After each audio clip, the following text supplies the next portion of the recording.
Hola, ¿qué tal con todos? Les saluda nuevamente el ingeniero Edison Pizarro para continuar con el curso práctico taller que se está dictando respecto a la elaboración de expedientes técnicos del sistema de agua potable y saneamiento. Como ustedes ya se dan cuenta, nosotros hemos visto todo el módulo 1, referente al tema 1 de trabajos de campo, el tema 2 de aforo de fuentes de agua, el tema 3 de tasa de crecimiento poblacional, el tema 4 de ensayo de test de percolación y el tema 5 que son referente a los parámetros de diseño y proyección de demanda. Todo ello con un formato Excel para que ustedes lo puedan descargar y puedan hacerle uso para sus proyectos y puedan presentar y sustentar de una forma correcta. Entonces, ahora nos toca el módulo 2, el cual le hace referencia al diseño y modelamiento hidráulico a través del programa WaterCAD del sistema de agua potable, ¿no?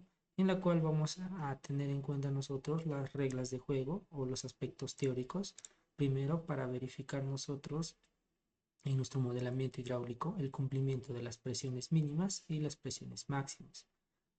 También en cuenta, teniendo en cuenta las velocidades mínimas, velocidades máximas y también para ver si qué diámetros mínimos nos permiten usar en las distintas redes de nuestro diseño, ¿no?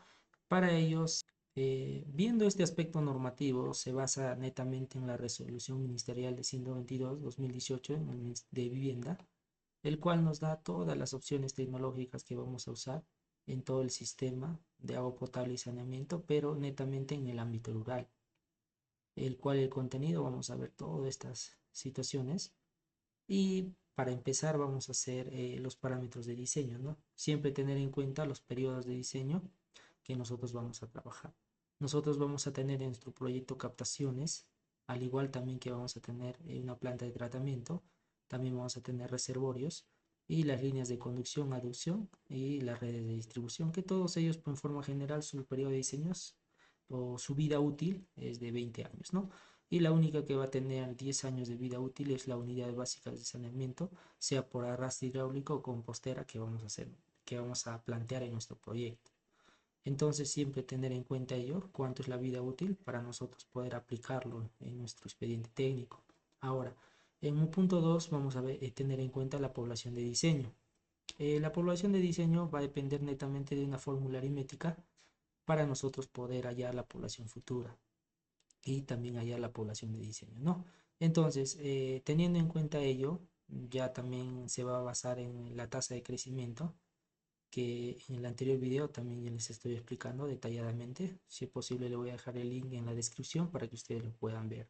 Y más detallado y puedan sacar una tasa de crecimiento real acorde al centro poblado o a la comunidad que ustedes están trabajando. ¿Ok? Entonces, como tercer punto, vamos a tener en cuenta lo que son las dotaciones. Como ya les había dicho, la dotación depende exactamente de la región y en sí de qué opción tecnológica se está usando. En este caso vamos a ver si se hace uso de agua o no hace uso de agua. Sin arrastre hidráulico quiere decir que no tiene agua, no hace uso de agua, y con arrastre hidráulico que sí hace uso de agua. Entonces, sin arrastre hidráulico son estructuras secas, el cual es un VS tipo compostera o también un VS de hoyo seco ventilado, el cual llamamos, ¿no?, una letrina en las zonas rurales. En cambio, la diferencia de un VS de arrastre hidráulico con los VS o prácticamente los baños que nosotros usamos en la zona urbana, la diferencia es de que ellos, a través de lo que pueden tener en la caseta, un inodoro, un lavadero, incluso un urinario y también la ducha, todo eso en nuestra red de nosotros, que es zona urbana, se va directamente a la red de alcantarillado. Pero en este caso no, en este caso se va a un biodigestor y de un biodigestor se encarga de separar lo sólido de lo líquido.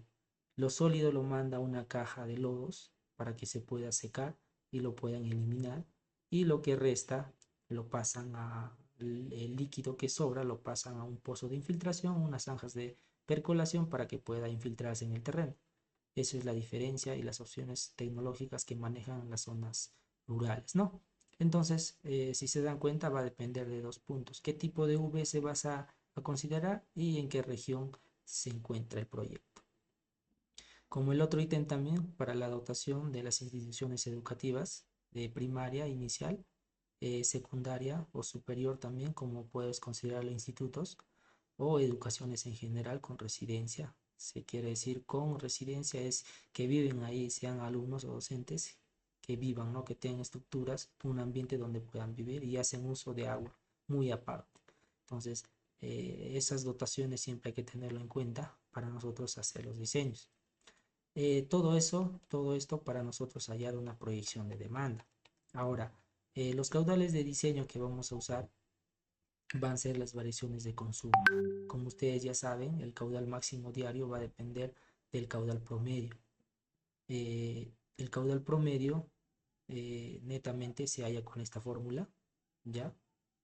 Esta fórmula de aquí.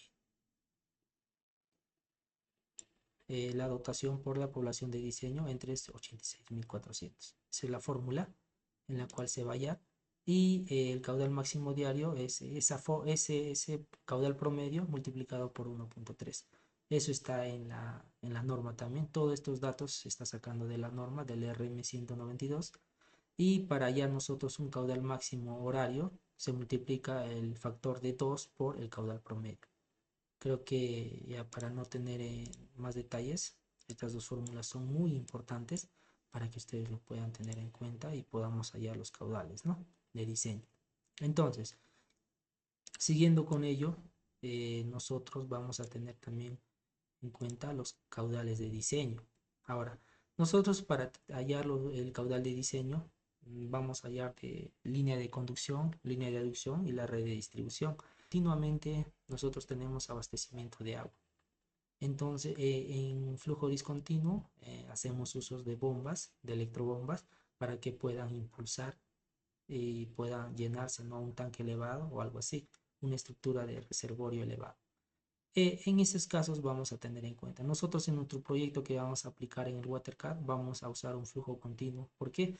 Porque es normal, es un sistema por gravedad que llega a captamos el agua de la fuente de lo que es la captación, llegamos hasta la planta de tratamiento, de la planta de tratamiento al reservorio y del reservorio empezamos a distribuir el agua, ¿no? Entonces vamos a tener un flujo continuo de agua. Ahora, en la línea de aducción, la normativa nos dice que por lo menos tiene que transportar el caudal máximo horario. Entonces, con ese caudal máximo horario vamos a diseñar nosotros lo que es nuestra red de línea de aducción. Pero hay que tener en cuenta nosotros que para hallar un caudal máximo diario tenemos que estandarizar. Por ejemplo, en la línea de conducción vamos a hallar nosotros en nuestro diseño con un caudal máximo diario. Pero nosotros, si no me equivoco, en la proyección de demanda tenemos de 0.53. Nosotros no vamos a hallar la línea de conducción con 0.53 litros por segundo. Vamos a hallar ya con 1 litro por segundo. Porque en esta estandarización nos dice cuando son menores de 0.5 vamos a hallar con 0.5. Pero si está entre 0.5 y 1, vamos a hallar con 1. Si está mayores a 1, vamos a hallar con 1.5. Entonces ya está estandarizado según este cuadro para nosotros poder hallar nuestro caudal máximo diario, ¿no? Sea en línea de conducción para poder nosotros trabajar en él. Ahora, la red de distribución, vamos a hallar nosotros con el caudal máximo horario. Pero hay dos puntos, la normativa nos dice, sean en redes malladas o también en redes ramificadas. ¿A qué se refiere redes malladas? Nosotros a través de los distintos proyectos que hemos tenido, hay poblaciones o proyectos que sí son desarrollados ya, en la cual a la hora de tener un reservorio, a la hora de distribuirlo, nosotros lo vamos a distribuir, por decir, en una forma ordenada, cuando ya tienen aperturadas las calles, ya tienen aperturadas más que nada su plano catastral ya lo tienen y sus viviendas ya están ordenadas, ¿no? Entonces ahí es una red mallada, vamos a usar mallas para nosotros hacer el diseño de la red de distribución, pero a través del caudal máximo horario. Cuando nosotros tenemos en este punto, por ejemplo, lo que viene a ser las redes ramificadas. En este caso ya es totalmente distinto. Las redes ramificadas más que nada se trabajan en zonas rurales, ¿no?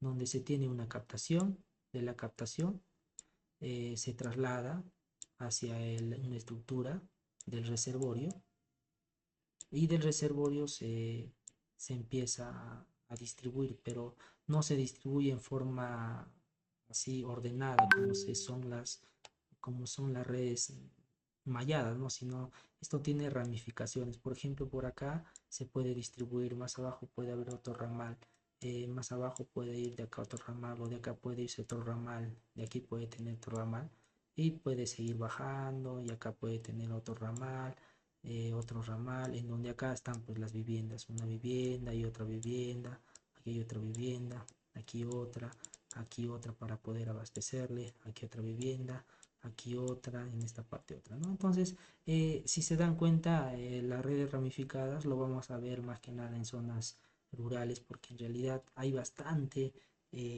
ahí lo que pasan las redes son por caminos de herradura, por pequeños pasajes, por esos lugares van a pasar, incluso por los bordes de las chacras de sembríos van a pasar por ahí las redes. Entonces es una distribución un poco desordenada, pero es la única manera que nosotros podemos abastecerle agua a toda la población. Pero hay también en zonas rurales donde las viviendas están bien eh, estructuradas como una red mallada. En ese caso, cuando es una red mallada, ya lo que nosotros usamos es una red de alcantarillado y una planta de tratamiento. Entonces, cuando nosotros usamos ya una planta de tratamiento para la red de distribución, ya es totalmente distinto la distribución, ¿no? Entonces, tenemos dos puntos, redes malladas, que vamos a hacer nosotros por el método de la densidad poblacional, vamos a hacer ese diseño, y también las redes ramificadas lo vamos a hacer pero por el método de la probabilidad, para vosotros poder asignar caudales por este método, ¿no? A cada ramal, que va a depender por cada vivienda, y le vamos a multiplicar por un factor K, para nosotros así poder cumplir nuestras presiones, nuestras velocidades, que por lo general en zonas rurales no cumplen las velocidades, pero con este método vamos a hacer cumplir la velocidad que va a estar en un determinado rango, ¿no? Entonces, tal vez tengan una pregunta y me pueden decir, no sé qué, ingeniero, a qué se refiere con línea de conducción, a qué se refiere con línea de aducción y a qué se refiere con red de distribución. Les voy a hacer un pequeño esquema para que me puedan entender. Por ejemplo, nosotros tenemos una captación, una estructura de captación, ¿ya? De la captación nosotros vamos a transportar el agua hasta, por decir nosotros en nuestro proyecto, vamos a tener una planta de tratamiento de agua potable, una PETAP. De la PETAP vamos a trasladar nosotros hasta una estructura de reservorio, un reservorio. Y del reservorio nosotros vamos a distribuir por la línea de aducción a todas las viviendas. En este caso son redes ramificadas. Vamos a ir por este punto, por este, vamos a trasladarlo por acá, vamos a tal vez tener otro ramal por aquí, otro ramal por acá y otro ramal por esta parte, ¿no? Entonces acá vamos a tener una vivienda, acá otra vivienda, acá podemos tener otra, acá y acá otra, en esta parte otra, y así, ¿no? Podemos tener varias viviendas, puntos de vivienda, ¿no? Entonces, para nosotros tenerlo claro, es en esta parte, en este tramo, de la captación hasta el reservorio, se llama la línea de conducción. Línea de conducción.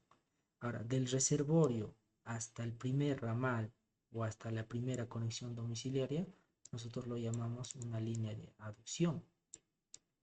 Y nosotros de este punto del primer ramal o de la primera conexión domiciliaria, todo lo restante, toda la red, lo llamamos red de distribución. Para que ustedes se den cuenta de qué manera lo estamos trabajando. ¿Me dejo entender? Voy a recapitular. De la captación hasta el reservorio se llama línea de conducción. De reservorio hasta el primer ramal o hasta la primera conexión domiciliaria lo llamamos línea de aducción. Y de lo que es la primera conexión domiciliaria o el primer ramal llamamos lo que es la red de distribución. Como si, punto 5 vamos a tener en cuenta las velocidades máximas y mínimas en todas las redes. Sea en la línea de conducción, por ejemplo, nos da un valor estandarizado de 0.6 metros por segundo hasta 3 metros por segundo, ¿no? Pero esto es extendible hasta, se puede llegar hasta 5 metros por segundo, pero bajo un sustento técnico, que ya nosotros lo podemos justificar como consultores de obra, ¿no? Entonces, no puede ser inferior a 0.6 teniendo en cuenta y ni mayor a 5. Ahora, en línea de aducción, si no está estandarizado de 0.6 hasta 3, esto no nos permite amplificarlo, tampoco disminuirlo, nos da unos tramos cerrados, ¿no? En la red de distribución nos dice que es de 0.60 hasta 3, pero como los caudales en las zonas rurales son mínimas, nos da un margen hasta llegar hasta 0.3 metros por segundo. Entonces con ello podemos tal vez cumplir ya en sí lo que son el criterio de velocidad mínima, ¿no? Entonces todo esto está en la normativa, nada más que yo lo estoy haciendo en forma de resumen para que ustedes tengan en cuenta en el diseño y podamos nosotros verificar con todos estos datos la veracidad de los resultados que nos muestra el programa, ¿no? Entonces, como punto 6 vamos a tener en cuenta las presiones máximas y presiones mínimas. Como ustedes se van a dar cuenta, en la normativa nos dice para línea de conducción, tiene que ser en la línea de conducción, ¿no? Que la presión tiene que ser el 75% de la presión de trabajo de las especificaciones especificada por el fabricante. Quiere decir del 75% de la calidad de material en otro lenguaje, ¿no? Entonces, como ustedes pueden ver en este punto, voy a acercarlo un poquito para que se den cuenta, nos habla de en lo que es las especificaciones técnicas de una tubería, nos dice que hay cuatro tipos, ¿no? Uno de ellos es la clase 7, la clase 5, la clase 7.5, la clase 10 y la clase 15. Entonces cada uno nos da su determinada presión. Esto es de 5 bar, de 7.5 bar, esto es de 10 y esto es de 15 bar, ¿no?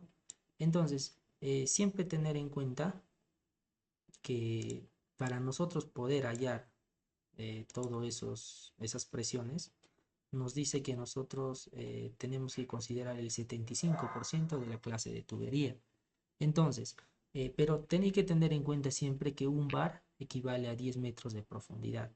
Entonces, si nosotros hablamos en esta parte de una tubería clase 5, tiene 5 bar, quiere decir que tiene una presión total que puede aguantar de 50 metros. El de 7.5 tiene 75, el de 10 tiene 100, el de 15 tiene 150 para que pueda aguantar ese tipo de presión o esa cantidad de presión, ¿no? Entonces, el 75% de la clase 5 sería 37.5. El 75% de la clase 7.5 quiere decir el 75% de 75 es 56.2 y el 75% de la tubería de clase 10 quiere decir 75% de 100 que es 75. Entonces, por lo general, yo lo que hago es en líneas de conducción, siempre trabajar con tuberías de lo que viene a ser con tuberías clase 7.5 para también no ahorrar costos, porque si nosotros trabajamos con clase 10 también el costo es demasiado alto y por la extensión de tubería que vamos a usar pues va un poco a inflarse el proyecto, ¿no? Entonces por lo general yo trato de usar en lo que son los proyectos la clase .5, ¿no? Eso lo recomiendo para que ustedes puedan usar en la línea de conducción. Porque en temas, en diámetros menores no hay, pues, ¿no? Clase 7.5. ¿Por qué? Porque por lo general en la línea de conducción siempre usamos tuberías de 1,5, 2 media. Incluso podríamos usar una tubería de 1. En caso se use tubería de 1 pulgada, ahí sí vamos a usar una de clase 10, porque no hay en otras clases diámetros menores, ¿no? Entonces, creo que me estoy dejando entender hasta esa parte y ahora lo que vamos a hacer nosotros es, como les estoy recomendando que se trabaje con 7.5, vamos a considerar nosotros una presión máxima de 56 o 55 para poder estandarizarlo.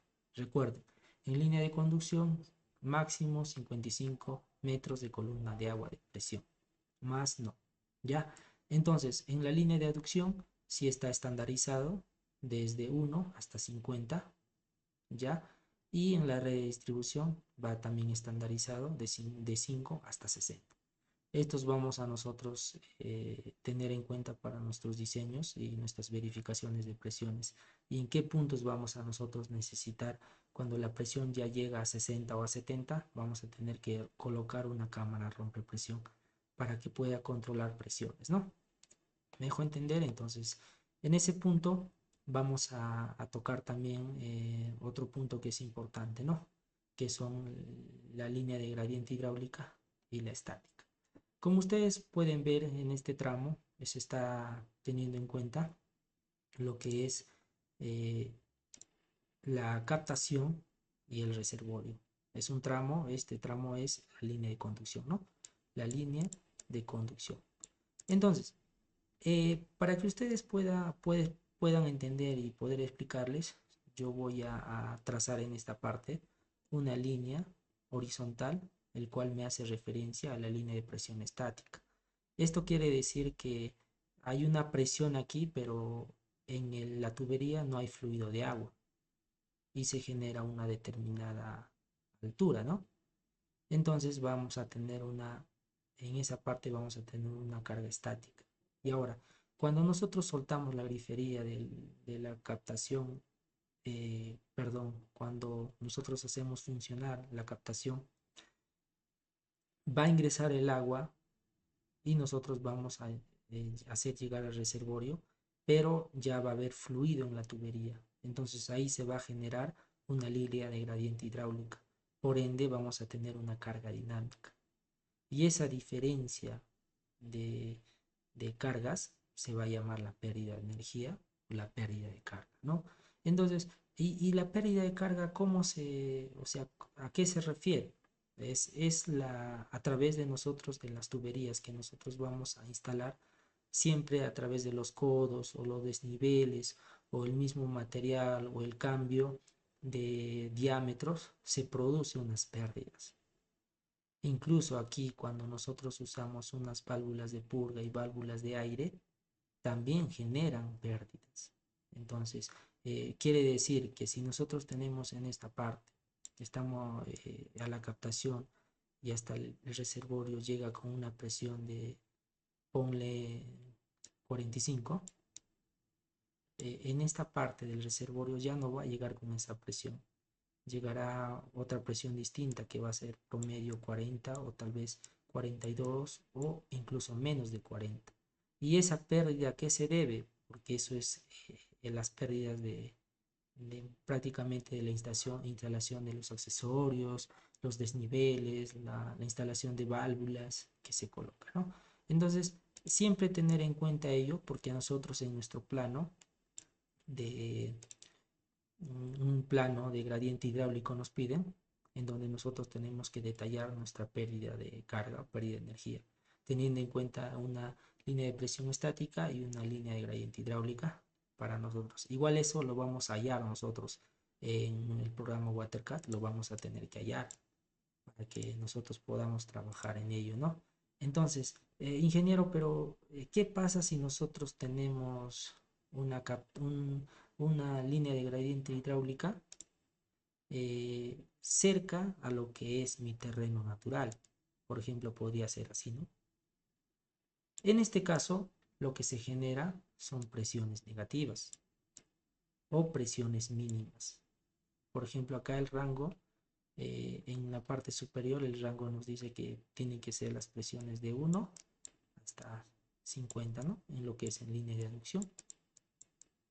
Entonces, para nosotros poder cumplir ello de 1 a 50, acá en esta parte tal vez está produciendo presiones de 2, de 3, entonces son presiones mínimas, la cual estas presiones mínimas nos van a producir deterioro de la tubería. Entonces nosotros tenemos que tratar a través de nuestra verificación de la línea de gradiente hidráulica que estas presiones no sean tan bajas, ¿no? Porque si no, también si hablamos de red de distribución, las presiones cuando son bajas de 2, 3, 4, la presión que va a llegar a la vivienda es mínima, es poquísima. Entonces lo que nosotros debemos de verificar en las presiones para la llegada a cada vivienda tiene que ser pues eh, por lo general 20, 25, 30, ¿no? Siempre por el punto intermedio. Entonces, ahora nosotros, ingeniero, pero una consulta más. ¿Por qué eh, o en dónde se colocan válvulas de purga y en dónde se colocan válvulas de aire? ¿En qué parte se coloca? Entonces, para nosotros poder ver ese punto, las válvulas de purga se colocan en la parte del desnivel. Estamos acá viendo un perfil hidráulico donde en la parte inferior se va a poner una válvula de purga y en la parte alta una válvula de aire. ¿Por qué? ¿Por qué se coloca de esa manera? En la parte baja nosotros vamos a colocar una estructura de válvula de purga porque la válvula de purga nos permite hacer una limpieza, sacar todos los sedimentos que lleva el agua. Por ejemplo, en la captación nosotros no tenemos más que nada un filtro, pero no tenemos un filtro, como decir, bien pequeño para que pueda filtrar incluso arenillas o arenas que puedan ingresar a la tubería, ¿no? Entonces, todo ello, eh, cuando llega a la válvula de purga, nosotros abrimos una válvula y todo lo hace una limpieza, o sea, se puede desechar al exterior. Y hacemos una limpieza y tranquilamente vuelve a funcionar la tubería de una manera óptima. Y ahora, la válvula de aire se refiere a que nosotros, a través de la tubería, por ejemplo, cuando nosotros hacemos un tramo, por ejemplo, esta parte de tubería se ha roto, ¿no? Desde acá hasta esta parte. Hay una rotura de tubería, hay una fisura y nosotros, a través de la operación y mantenimiento de la zona, el personal va a hacer un mantenimiento. Entonces, lo que tiene que hacer ahí es un corte de tubería. Cuando hace un corte de tubería, en sí ya hay presencia de aire en la tubería. Y nosotros cuando volvemos a conectarlo, la tubería ya va a estar lleno de agua, diré de aire. Y ahora, ingeniero, ¿cómo expulsamos ese aire? Justamente con esta válvula. La válvula de aire nos permite expulsar todo el aire que hay en la tubería para que pueda funcionar bien. Me refiero al igual, ¿no? Por ejemplo, si nosotros tenemos por ejemplo, una tubería, lo voy a dibujar para que ustedes me puedan entender mejor. A ver, para que ustedes me puedan entender, lo voy a dibujar ya. Por ejemplo, si ustedes tienen una tubería así, de esta parte, ¿no? Así y así. Entonces, cuando hay aire, presencia de aire, el agua simplemente siempre no trata de usar todo su diámetro, solo usa ese diámetro de ahí. Ya no usa esa parte de arriba porque está acumulado de aire. Entonces, el agua que va a abastecer a la parte baja también hay una reducción y acá hay una ampliación nuevamente. Entonces, ya hay un cambio de diámetro. También se generan pérdidas de carga, me dejo entender. Pero si nosotros tenemos una válvula que saca ese aire, no va a haber ningún problema. El agua que vamos a usar o el fluido que va a transportar la tubería va a ser en todo su diámetro y va a ser de forma correcta. Ya no vamos a tener, ¿no ve? A veces hay unas fuertes presiones, luego baja, hay fuertes presiones, baja. Entonces, cuando hay en una tubería ese tipo de presiones, es porque en la tubería hay presencia de aire, ¿no? Entonces, para nosotros poder cumplir y trabajar netamente con todo el diámetro que estamos diseñando en la tubería y pueda conducirse la cantidad de agua necesaria, siempre es bueno colocar, ¿no? Válvulas de aire y válvulas de purga. Ahora, ingeniero, por ejemplo, si no tengo yo mi pendiente de un perfil que yo tengo, no tiene mucha caída, simplemente es de esa manera así, no tiene desniveles. ¿En dónde pongo las válvulas de aire y válvulas de purga? Nosotros para colocar siempre las válvulas de aire y purga, siempre tenemos que colocar por lo menos siquiera cada 500 metros. cada 500 metros tenemos que colocar una válvula de purga y una válvula de aire. ¿Por qué? Porque nosotros vamos a hacer mantenimientos, ya les dije. Pero si en esta parte, por ejemplo, en los 500 metros, aquí ya tiene una válvula, un pequeño desnivel y acá vas a poner una purga y un aire, no hay ningún problema. En esos puntos ya vamos a poder corregir todo lo que son los sedimentos y también el aire que hay en la tubería, ¿no? Entonces, pero en caso sea la tubería así como decir con una pendiente constante, nosotros hay que colocar siempre cada 500 metros en promedio. ¿Me dejo entender? Entonces, en función a ello, se tiene que trabajar para nosotros tener el control de nuestra línea gradiente dinámica y nuestra línea gradiente estática, por ende, tener el control de nuestras pérdidas de carga, ¿no?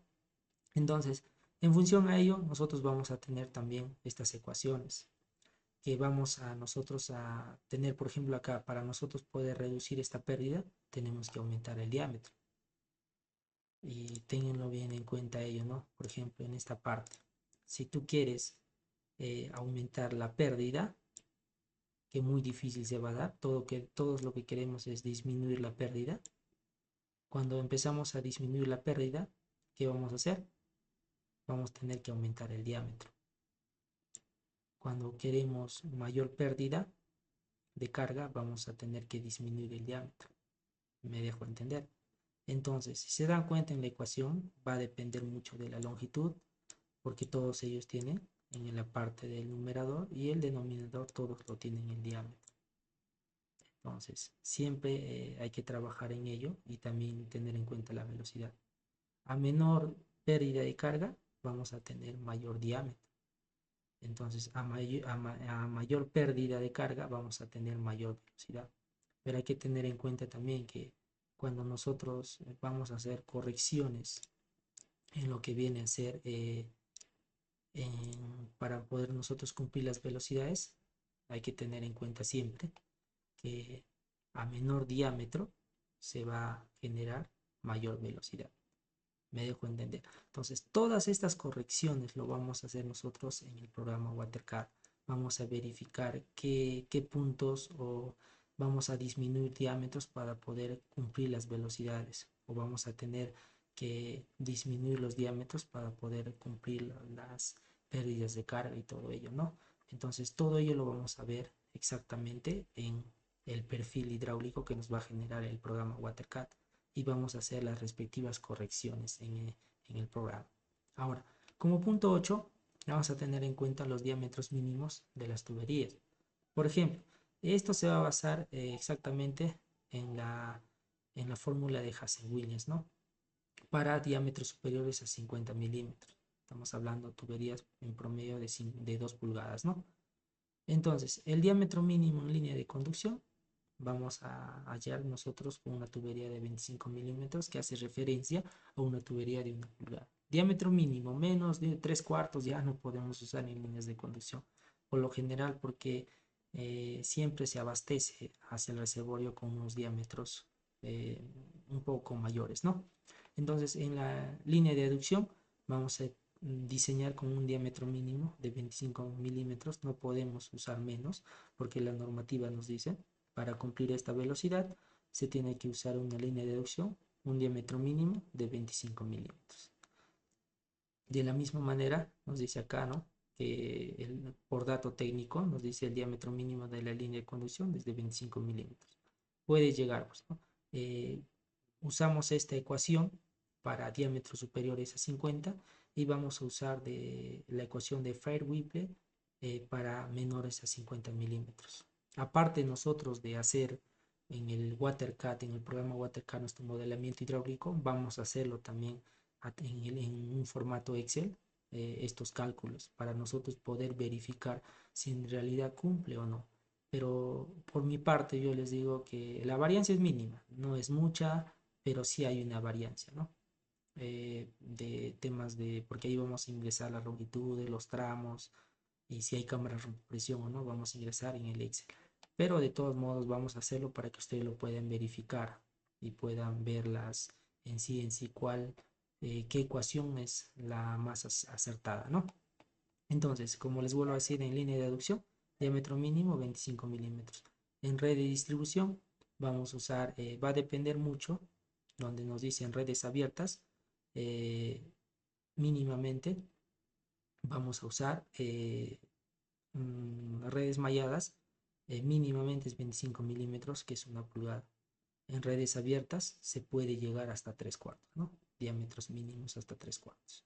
Entonces, eh, eso siempre hay que tenerlo en cuenta porque de todo esto, ¿por qué les digo que son reglas de juego? Porque hay que tenerlo en cuenta todo ello para nosotros hacer nuestro diseño y hacer cumplir nuestras presiones. Como le vuelvo a decir, tiene que cumplirse las presiones, tiene que cumplirse la línea de gradiente hidráulica, tiene que cumplirse los diámetros mínimos para poder usar y también tiene que cumplirse los criterios de acá de velocidad, ¿no?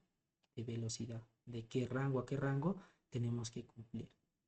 Me dejó entender, esto es referente a lo que son prácticamente las reglas de juego para nosotros poder verificarlo y para que nosotros podamos hacer un buen modelamiento hidráulico basándonos en la normativa del RM 192 y no tener problemas a la hora de poder que evalúen nuestro proyecto, ¿no?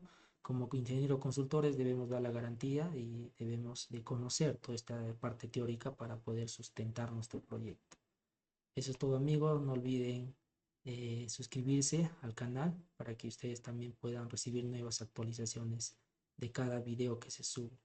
Entonces, espero que les haya servido de mucho y conmigo será hasta la próxima.